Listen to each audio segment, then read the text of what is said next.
What up, YouTube? It's Two Fat Guys Pull Us, and before we get to our video, we wanted to let you know about our milestone giveaway for 1,000 subscribers. We are giving away an Amazing Spider-Man issue number 4. This is the first appearance of Silk, the original Sin tie-in. I'm sure everybody is familiar with this book.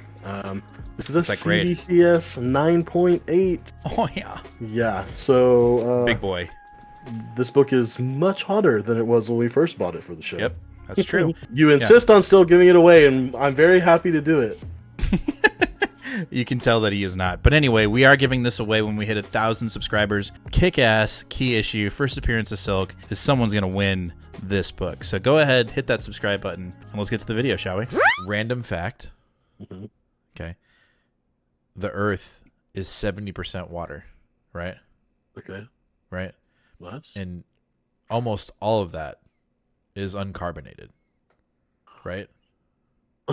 Almost all of it or all of it? I mean, there's some water that's carbonated on the Earth, right? But majority of that 70% is uncarbonated, yes? I would say that the percentage is so small that it is 0. So you would say that the Earth is flat?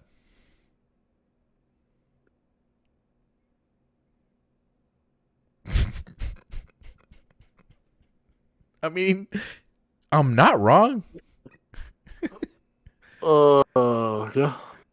You want to start the show? Yeah. Okay. Let's start the show. What up, YouTube? It's Two Fat Guys Pull Us, and we got another new comic book day video for you for the week of January 12th. And I mean, it's kind of spicy. I mean, no, it's good. I think it's good. There's a couple books that I'm excited for, and then there's some that I'm just kind of like, we'll see. Yeah. But overall, you know, it's a decent week. I'd give it, just at a glance, I'd give it a B. Solid B. We'll see.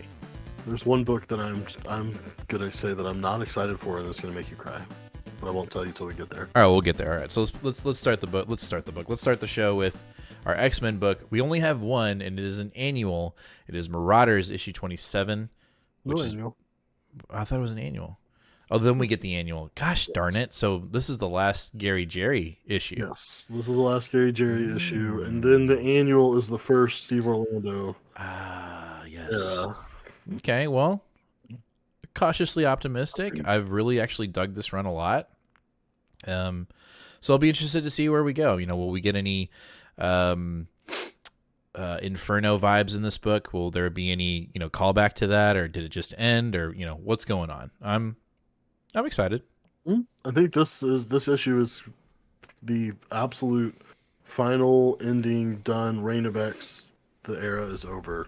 Hickman era is done officially. Is over. All right. Well, after that, we got two Devil Reigns tie-ins. We got one from Zdarsky, Woman Without Fear. So essentially we're dealing with Elektra. We're kind of going on a side mission, side quest, if you will. And I would assume she is dealing with the fact that Murdoch will find out her lie. Yeah, and I already forgot what her lie was. Something to do with the hand. Like she misrepresented it, or I don't know. I've got to read. I don't remember. But I don't remember either. I am looking forward to this, just because I want a solid Daredevil story, and Devil's Reign kind of like is just all of New York, whereas this will kind of, I think, will refocus back onto Daredevil, which I'm excited for. Sure. So another Devil's Reign tie-in, which I'm really looking forward to, is this Superior 4 Doc Ock book from Thompson. I think this is going to be the weirdest Devil's Reign book. In my opinion, because we're dealing with multiversal Doc Ock in multiple realities going through the Forever Gate. So, I wasn't going to pick up any of these tie-ins, but this one intrigues me a little bit. You could tell Zach Thompson was watching some early previews to Spider-Man whenever he came up with the idea for this book. Really? Well, I'm just saying multiverse and Doc Ock, and it's like, okay, it's all right, bud. You watch Spider-Man, we know. Yeah, no, I mean, hey, I'm here for it. And, we'll see. This might be my Devil's Reign tie-in pick of the week. I don't know. Nice. After that, we've got from Tom Taylor, Dark Ages, issue number 4. This event is moving along quite nicely, actually. It's not as weighted as his DC Elseworld story, but that's okay. This is I think this is it's been a really fun ride. I don't remember how many issues is this? Is it 6? 6. Oh, it's kind of a bummer. But anyway, it's been fun. Magneto's been used as a human battery. We've got, different. Same thing with Tom Taylor does with all of his Elseworld stories. You've got established characters who you think are bad guys or good guys, and it's just a free for all. Everyone's on any other side, so you really can't count on knowing who the good guys and who the bad guys are in the story, which I really dig. Yeah, I don't know what it is, but I think just with everything else in the world that's going on, Mm-hmm. that's an Elseworlds and a side story and everything else. I'm sure I'm gonna read this and be like, oh no, whoop, I was totally wrong. It's great, but like, this is gonna be at the bottom of the list when I get it, Mm. and it's probably gonna be the last book I read because I'm just not that excited about it. Oh man, it's probably gonna be like the second book or first book I read. After that, we've got Death of Doctor Strange tie-in Bloodstone. I'm putting this in just because I am picking this up. There's only been maybe one Death of Doctor Strange tie-in that I didn't like. And I'm 50-50 on this one. I don't know much about Bloodstone outside of her involvement in the, recently canceled, or not recently, just canceled Kelly Thompson Deadpool run. She was in there. She had Oh, cancer or okay. something. Huh? Interesting. I Yeah. didn't realize she was in that. Yeah, she had cancer or something like that and tricked it. I don't remember, but she's in there. So, I put this in here. This may make the show, may not. Howard is writing this book, so that's pretty dope. So I think we'll definitely get some goth magic for sure in this book, which will be cool. Yeah. All right, after that, we've got Fantastic Four, Six Faces of Franklin Richards. Oh, interesting. So, will we get a solve to his powers, or will we be played with again by Dan Slott? We for sure won't get that in this issue. There's no way. Yeah, there's no way. Okay. I think that will probably get resolved during this event. I bet it's an editorial mandate. I bet you Dan Slott's probably fighting it tooth and nail. He wants to leave Franklin Richard as this neutered garbage character that he's created, but Man. I think that I really don't think Marvel editorial is gonna allow him to keep that. So You can't. you can't. I mean, Franklin has been lauded as the most powerful Yeah, I mean, mutant to ever exist for decades. yeah, this whole Yes. fucking Yes. book. Yep. Okay, I just don't. $30. You can't do that, man. Can't go back on it like that. So, hopefully they will right that ship. But as far as this issue is concerned, I think it is just we're still in the prequel. This is the final issue before It's right Reckoning War. there. Reckoning. I was about to say Forever Reckoning Yeah, Saga. Reckoning War. Oh, cool. Well, we'll see. Nice cover too. I like that cover, Dotson. Dodson family there. All right. After that, we've got Star Wars High Republic: The Eye of the Storm. Yes. I am actually quite excited for this because it's an origin story of our main baddie. Mhm. Yeah, so it's an origin story, but it's also man, I can't remember where I saw this. I think it was on StarWars.com or something. Mm. And it was saying that you're basically getting two simultaneous stories. You're getting an origin story or a story from Marchion's past, and then a story from the present, but it's something you don't know about him. Interesting. Any information that we get about this guy is going to be pretty interesting because as someone who is essentially current on all materials of High Republic, Mm-hmm. I still don't know a ton about him. And so This is a completely different side note, but it's High Republic related. okay. What are your thoughts on the new book that they're going further into the past to tell this High Republic story? So it's not the new book. It's entire phase 2. So how do you feel about that? Initially I was quite frustrated, but after hearing kind of what they're going to do with it, I think I'm a little bit less frustrated and a little more excited. Because I think it gives the opportunity for more of what I want, and that's Sith. Okay. I want more Sith Right. in the 2015 Disney era of Star Wars. Since Disney has claimed Star Wars, we have gotten just the tiniest little PP of Sith anything. And that Yeah. wasn't until the final movie, and it was like all of a sudden the same goddamn Emperor Palpatine man was like, I've resurrected everything. And then Ray was like, no, you fucking didn't. And it's like, oh Wow, shit. spoilers. Okay, well, if you haven't Jeez. seen it, then you Starting shouldn't to be sound watching like the this. Phantom, the Phantom Menace. No, I agree with you. I'm ready. That has been my criticism since High Republic has started. You know, like I wanted more Nile and I wanted Sith, and you were like, no, dark side, dark side vegetation. I'm like, Yeah, so yeah. So it does seem like everyone caught on to the dislike for the Drengir. From what I understand, the Drengir have been officially defeated, thank and God. so we certainly won't be seeing them in Phase 2 because they were in dormant mode the whole time. Right. And so unless Phase 3 is going back to the end of Phase 1, and then somehow they're getting resurrected, but they've been tamed from what I understand. Uh, that was technically finished officially in one of the children's books that I haven't Okay. read, so I'm not Good. 100% sure. But Stay over there. Don't just stay over there. um, Sith, please. I will say, just if anyone needs, this won't be in this book because it happens in another place. But you see Marcion holding a gold lightsaber, and it's Hmm. not because he's a secret Force user or a Sith or anything like that. He stole It's it. Yeah, he stole it from a Jedi that he took prisoner and tortured for a very long time. And I can't remember what his alien race is, but he has like the tail, the Leku tail that Hmm. comes down. Not the whole bunch of them, but just the one big thick one. And he cuts that motherfucker off with his lightsaber. Keeps him Okay. alive. So this dude is pretty ruthless.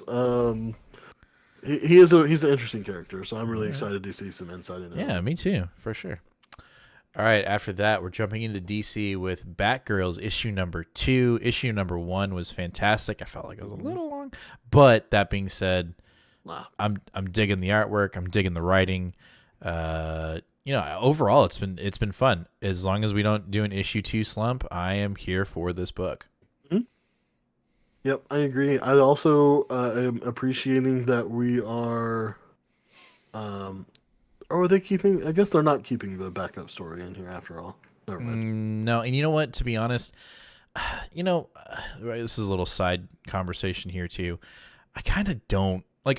They're fine. The side stories are fine. Some of them are good. Some of them I don't read at all. And I'm just kind of like, I just want to read this. I just want to read this. Unless the side story is like an additive from the writer, and it's cohesive to the current story that I'm reading. Because I don't like this, like, oh, it's like I'm buying 2 issues. No, I just want to read the fucking book.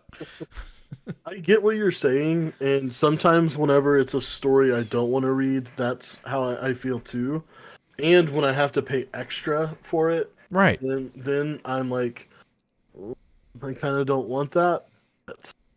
I will say that I really enjoy the like 70s, 60s era, Silver Mm-hmm. Age to Bronze Age feel of a backup story. It gives new writers and new artists opportunities to showcase their stuff without any sort of commitment.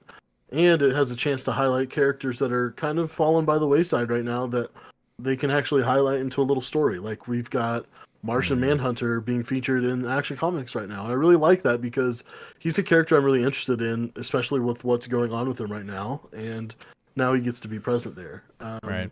And like Ghostmaker, like we got an awesome Ghostmaker story No, yeah. in the No. backup of Batman. And so I don't know, I kind of liked it. There's pick and choose. There's definitely pick and choose, but there's some that I'm like, I'm not interested. I don't want to pay for that. I just want to read the book. So Yeah. I'm just saying. All right, after that, we got Detective Comics 1048. That's right. We got another one because we're getting one every week for 12 weeks. This is week number 2. Um, issue 1047 really blew the doors off of the situation. And so I think we're going to continue this back and forth between present day and past or future, which I'm really digging right now. And like you said in our live show, it's really cool that we're getting a Bat family centric book with Bruce off in Europe. I think that's pretty cool. Yep, I'm enjoying that a lot, and a perfect example, at least in my opinion, of a backup story done right is you have Matthew Rosenberg, who's of course an awesome writer. He's got a book, a few more issues down in our pool today. He's doing a backup story of a boy. It's like, I mean, it's a straight up horror story. A boy whose parents get murdered, literally slaughtered right in front of him by the Joker, and he has no one else to take care of him. And somehow he falls through the cracks to where the only thing they can find a place for him to be taken care of is to send him to Arkham Asylum. And we're gonna see what happens to this kid. And I'm just as intrigued in that story as I am with the main story. So yeah, I think it's a perfect example of a good backup. Also, one that you should be reading. Okay. Also, I will say this: I hope this cover is just a really good cover, and not, hey, we're reverting Harley Quinn back to being a villain. I hope that's not the case. Well, this is just, there's no way. Okay, please don't, because I liked that direction that Tynion has established, and I just don't want that to stick around. After that, we've got Justice League versus the Legion of Superheroes. Oh my gosh, Bendis is back on our pool. How long will he stay? Your pool. My pool. Will he last the 6 issues? Probably not, but I'm giving the dude another shot. This book has me intrigued with the Golden Lantern. And I will say the cover is absolutely gorgeous. I love the artist on the cover. I don't know if if they're doing the interiors. I hope they are, because it looks really good. I'm interested. So we'll see if after one issue I'm off or on. That is at least the cover artist for that is the cover artist is the artist for issue 1. I can't think of it now. He was Superman. During Philip Kennedy Johnson's short run. Okay. We'll see. Yes, and he is the interior artist. Okay, well that's got me jazzed for it. Again, we have been off of Bendis's Justice League run quite a while now. I think at least 3 to 4 months, if not more, because it was just getting out of hand. So let's see if this is. I think there's this ongoing theory that Bendis might be running out of time on Justice League, which again I would not be. I think he started off really strong, and then it just kind of flatlined really quick. And I'm just ready for someone else to take over Justice League. I nominate Chip Zdarsky, but we'll see. Again, I'm going to give this a shot. If it doesn't work, I'm probably out after issue 2. Maybe even issue 1. I don't know. I stumbled that, but I'm not dumb. It's Scott Godlewski. He did the 3-issue arc with Philip Kennedy Johnson on Superman. The one where they go to a different planet and there's the infestation and stuff. Yeah. No, I liked that artwork. The story. I knew I recognized his art. I was like, why do I recognize it? After that, we've got Robin and Batman issue number 3, the end of this super small mini. I'm calling it now. This is probably my preliminary pick of the week. This book has been fantastic. Every time it's in our pool, it ends up being my pick of the week. The artwork is fantastic. The writing is great. The coloring, it's all there. This is wrapped up. Hopefully this will wrap up and be really, a nice little bow on this mini, because it has been absolutely fantastic. Fully agree. And just for shiggles, Dustin Nguyen, who is, the artist here, who's absolutely phenomenal. Mm-hmm. He has a B cover variant for the next issue of Noctera. Yeah. And it looks so good. It looks so good. It's so good. All right. After that, we've got Teen Titans United, 5 out of 7. I'm still reading it. It's still got me intrigued. This is one of those books again that I'm like, I forgot I got this. And then I read it and I'm like, hey, that was pretty good. So, we've got a brainwashed Superboy attacking the Titans now. So we'll see where that goes. And we've got Starfire's sister invading Earth. A lot of shit's going down. And I say it every time this comes up. This is what Teen Titans Academy should have been. I just want Titans. Like, I just want Titans. That's all I want. I just, we got on the DC train late, so we haven't had read a classic Titan story, and I feel like this is what that is. This is what this is, and so that's all I want. And so I'm digging it. We'll see. After that, we've got Department of Truth. Man, Tiny Onion has not been on our show for a minute. Dude used to be on there 2 to 4 times a week. Yeah, dude. Such a disappointment. Looks like we're dealing with Mothman. Looks like, this book does not disappoint. If you're not reading Department of Truth, go pick up the trades, get caught up. It's a really good story. I cannot wait for this thing to get picked up to make it into a television show because it will be fire. I can't even. I just know a lot of shit went down in the past 2 issues. So, I actually did not read issue 14, so I'm gonna have to double down. Yep. Yeah, get on that. Yes, sir. All right. After that, we've got Rain from Image #1. Tell me about it. So, Rain is a book that I'm primarily interested in only because of the creators. Zoe Thorogood is the interior and cover artist, and then Joe Hill is one of the 2 writers. I'm not exactly sure how Hill and Booher are splitting the writing, but they're both credited as writers. Okay. This is based off of a novella by Joe Hill, adapted by Booher. Got it. Okay, I was got confused by that. But so it seems really silly, but it is totally a Joe Hill thing. It's like a little horror-esque, but not quite. You've got our 2 main characters, Honeysuckle and Yolanda, who are just now about to take the next step in their relationship and move in together as the world is besieged by the raining nails. Literally, nails are raining from the sky all over the world and are threatening to tear the world apart. It sounds really bizarre and really strange, and honestly, you could have said anything, and I would have still picked it up because it's Joe Hill and Zoe. So Gotcha. I want to see where this goes. I really enjoy Zoe's work. I've been following her on Twitter for a while, and she's got a really unique style. And then, of course, Joe Hill. All of his comics have been really good, and of course, his novels are great. So. Yeah, 100. There it is. All right, after that, we've got Undiscovered Country, issue 18. Yo, it's either it's been a minute or we've had so many breaks that we never covered Undiscovered Country on the show for a while. It's both. Okay. It's definitely both. So we haven't had an issue since November, so we did miss a month. Basically, this is the tail end of our American creativity arc. Okay. This is the arc. They're in the 3rd zone. I don't remember exactly what the zone is called. Possibility, I think, is what it is. But the point is, they have to create an American masterpiece in order to be able to exit this zone. And our main antagonist in this zone is the personification of the blues. So that's right. Yeah, that's always really neat. When we review this this week, I'll just do a whole wrap up of the entire arc. Just to make it a little bit more cohesive, because this arc has been a little bit riddled with delays, but when you've got Scott Snyder and Charles Soule writing a book together, those are busy dudes, so sometimes it also when your artist lives in Italy, that also doesn't make it easy. Email sometimes is hard. Yeah.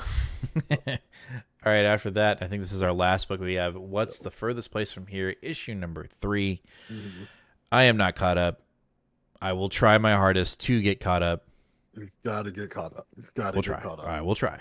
It is so. If you, I think I explained it to you this way a few weeks ago.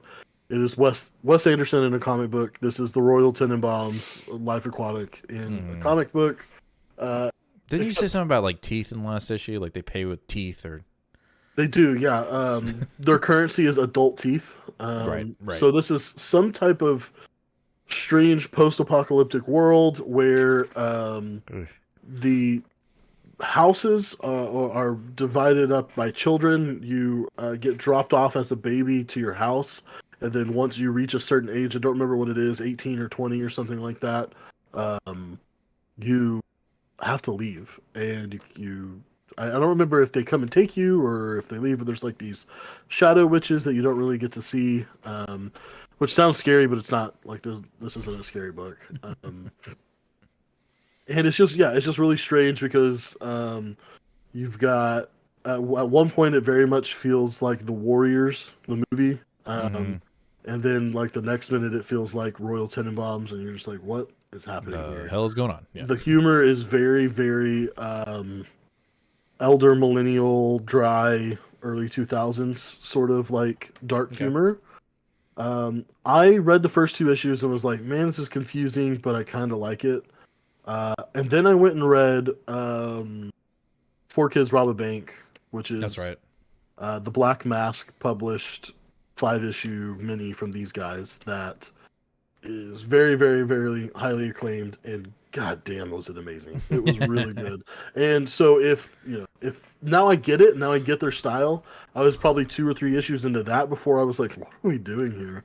And so yeah, I can understand why it's going to be a little bit of a slow burn to pick up the world building, but I think once we get there, it'll start falling together. Yeah, especially since I think this is planned to be an ongoing, not a mini or whatever. Yeah. Okay, well, I'll have to get caught up. Yes. All right, so that's going to do it for our show for the week of January 12th. Go ahead and hit that subscribe button, hit that bell, give us a like. You know we're always giving away slabs. We just gave away one at $550. We're giving one away at $650. Then obviously we're giving away at $1,000. If you're curious at what our $650 is, giving away this sweet 9/8 Daredevil 25 second printing first appearance of Daredevil Elektra. So go ahead and hit that subscribe button, hit that bell. Let us know what you're picking up this week, what you're looking forward to most. Leave it down in the comments. And we'll see you guys at 8 o'clock Central Standard Time here live on YouTube this Sunday.